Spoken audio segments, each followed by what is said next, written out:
But I was sitting out there at community college one day, and I was trying to write a report.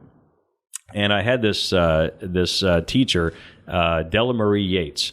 And it seemed like she was 100 at the time. She actually just passed away about 5 years ago at 99 or 98, something like that. But she was just great. Just one of these fabulous, ballsy Methodist women. I mean, she was just fantastic. And I was really stuck trying to write this thing. And I was never a very good writer when I was a kid. You know, when I was in class where you'd have to write a report or whatever. Creative writing. Yeah. Well, even just having to write I was never any good at it. And I was stuck on I can't think what the topic was.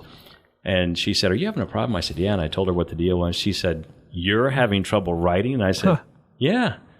She said, "How can you have trouble writing?" I said, "Well, what do you mean?" She goes, "I know you like to talk." She goes, "I hear you." She goes, "If you can talk," she goes, you can write. And I'm like, "What are you talking about?" She said, "You know what?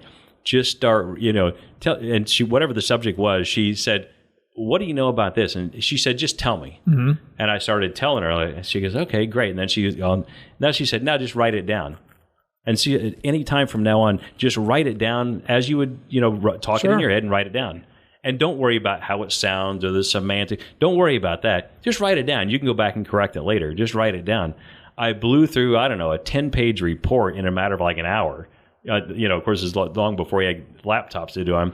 Blew through that, and then all of a sudden, writing became this amazing thing, writing and messaging and stuff like that. And that's really why I enjoy media so much. I love crafting. It all started there with that one conversation that you had with you. It said, one conversation. Chill out, dude. Just talk on paper. Yeah. Right? I mean, my big mouth had paid off. Use that big mouth of yours. Exactly. It paid off for, one afternoon. But shut it, and just, big mouth has to work in your brain. Exactly. And you're good. Inner conversation. That's right. That's funny.